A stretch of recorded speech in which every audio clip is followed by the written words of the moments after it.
back. You're still watching Morning Cafe as we continue examining the big headlines this morning. One of the stinging ones is on the front page of the Standard. They call it the big con against a black background.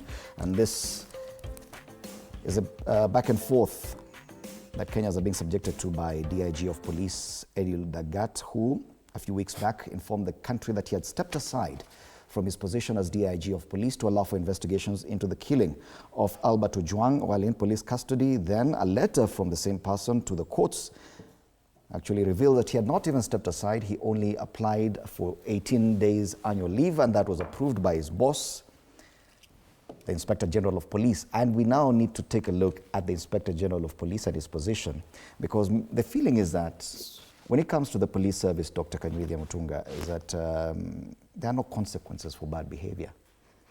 And one wonders, when it gets to that highest rank, errors of omission or commission by the IG of police in as far as punishing or bringing to book his juniors, where should Kenyans stand for help? Who will bring the police service, which is an independent institution, the National Police Service, to order? Dr. Mutunga. There is nobody in this country who is above the law, above the Constitution.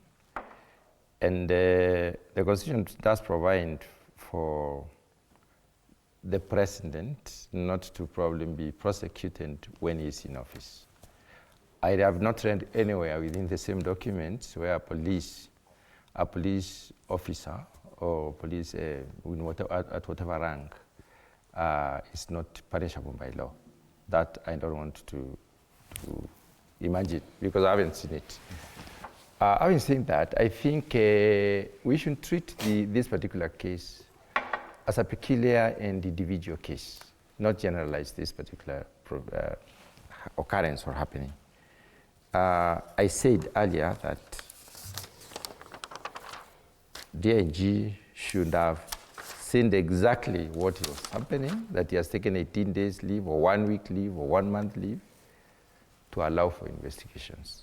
When you take leave, you don't hold office. I mean, you leave somebody in charge and anything can happen. And face consequences then, other than lie that he's going on, stepping aside, leaving the office for investigations, specifically for the investigations. We also are alive to the fact that the investigations have not ended. So in this case, and I said that there must be provisions to discipline such an occurrence. Now, I would like to dissociate myself from the comments of Honorable Senator Newt.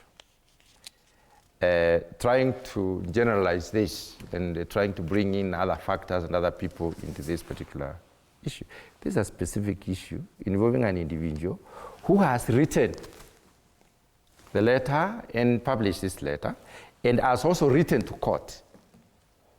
And the assumption that it is being prepared cannot be backed by any fact. It's just a hearsay. Is being prepared to take over?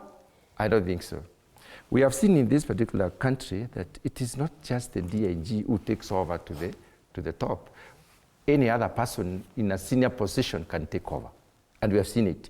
Somebody in charge of a region coming to the top of the police force. So that particular insinuation is wrong. Okay. So when it comes to what the Inspector General should actually do, I may not be able to tell you exactly what he should do, but I should say that he should follow the law to deal with this particular issue. As a member of the National Assembly, you don't think that the National Assembly has any role to play? No. That's not his. I said Inspector General, not National Assembly. I was coming to the National Assembly. Now, I'm saying that I need to maybe appraise myself on the provisions so that probably we can accost. I believe there must be provisions within the conduct of the police force that the Inspector General can apply to discipline its junior.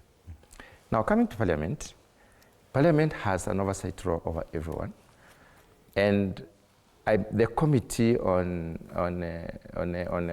Security should be able to summon the Inspector General to explain exactly the circumstances around this lie and how they want to deal with this particular case so that Kenyans can know that the procedures thereby are going to be followed. And such commitments should also be followed by action. Because if we leave it to the management of the police force, then of course people will not feel safe with the police, and people need to feel safe with the police. Okay.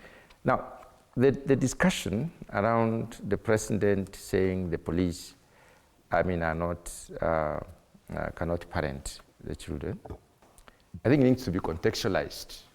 Where did it happen? How did it happen? Why probably did it happen? This particular conversation was before the clergy.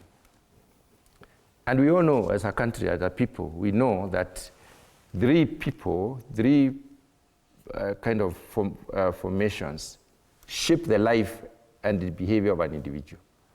The parent shapes the life of a child. Depending on how the parent brings up the child, the kind of information that they give, the kind of guidance, the do's and don'ts build that particular child from a very young age. The teacher does shape the behavior of a child. And then the clergy does shape the behavior of the parent, the teacher, and the child. So the reason why the president spoke to the clergy, in my imagination, because I did not draft this particular, is because he knew the church as a role. And therefore the church needed to communicate this information progressively and effectively. All right. So we should not misunderstand some of these things and misquote them. All right. Yeah.